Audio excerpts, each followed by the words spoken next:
Pasaulē ir sācies lielu pārmaiņu laiks. Mēs, konservatīvie, esam pierādījuši, ka stipri turēt gadsimtos sakņotas tautas tradīcijas, latviešu valodu un zemi ir mūsu svarīgākais uzdevums. Paveiktais darbs ir apliecinājums konservatīvo nelokāmajai ticībai jums, Latvijas cilvēkiem un zemei. Korupcija ir ļaunums, kas izposta valstis.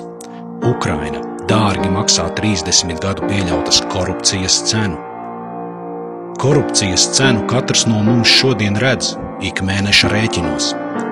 Mēs konservatīvie esam apturējuši korupcijas nezvēru.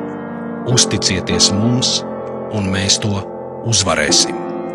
Jūs uzticējāties konservatīvajiem, un mēs 4 gadus nenogurstoši darījām to, ko solījām. Mēs esam pierādījuši, ka mākam nopietni strādāt un padarīto darbu saraksts. Tam ir spēcīgs pierādījums. Uzticieties mums un darām drosmīgi.